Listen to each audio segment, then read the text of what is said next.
The legal implications of leaving the EU have not been thought through, could overwhelm the Supreme Court and endanger the independence of the British judiciary, 4 senior retired judges have warned.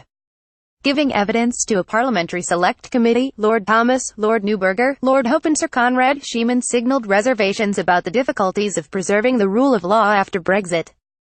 All 4 stressed that while many arrangements had not yet been finalised, it was difficult to be sure how the courts would cooperate with EU judges and legal systems in the future. They also expressed concern about government plans to give judges a wide discretion in deciding what weight to attach to decisions of the European Court of Justice (ECJ) in Luxembourg after the UK had left its jurisdiction.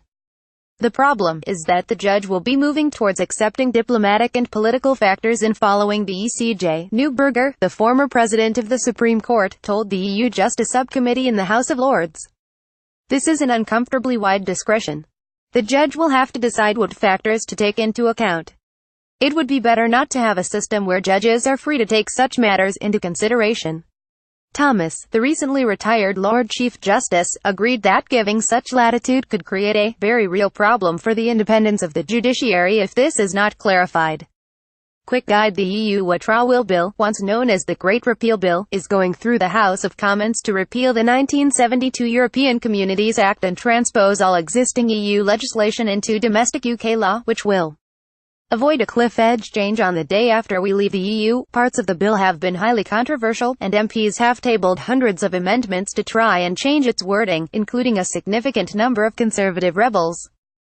Some of the key controversies include its use of so-called Henry VIII powers, which will give government ministers the power to tweak the wording of laws to make sure they make sense in UK legislation, but those changes could take place without having to go through Parliament. MPs have called this a power grab by the government. Government estimates around 800 to 1,000 measures called statutory instruments will be required to make sure the bill is applied correctly. Other concerns include the government's decision not to include the EU Charter of Fundamental Rights in the law being transposed.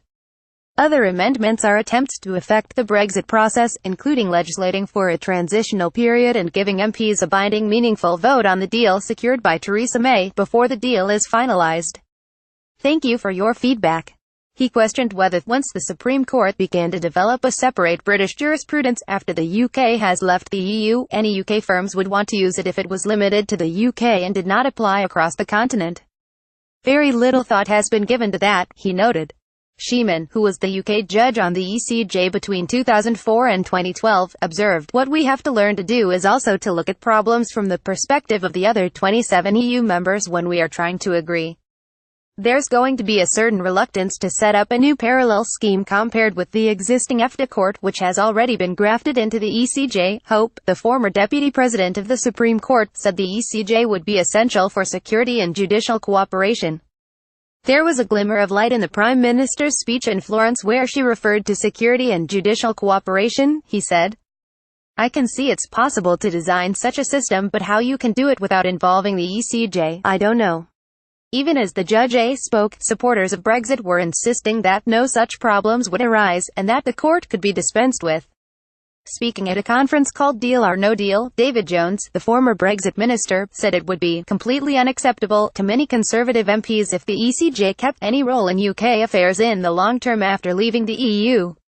Jones, who also argued Britain should walk away from negotiations if there was insufficient sign of progress at a summit next month, indicated he and other pro-Brexit Tories would probably vote against a deal that included such an eventuality. Jones said he and like-minded MPs considered a long-term role for the ECJ to be a red line. "I don't think that we could regard ourselves as an independent sovereign nation, if in fact we would be subject in any way to the jurisdiction of the European Court of Justice," he told a conference in Westminster organised by the European Conservatives and Reformists, the European Parliament group that includes Tory MEPs. Asked if he would vote against such a deal in Parliament, Jones, who lost his job as a junior Brexit minister in a reshuffle in June, hinted that he would. "Put it this way, I can't think that I and a large number of my colleagues would countenance any arrangements where the European Court of Justice had indefinite jurisdiction in this country," he said. "I think that it would be completely unacceptable."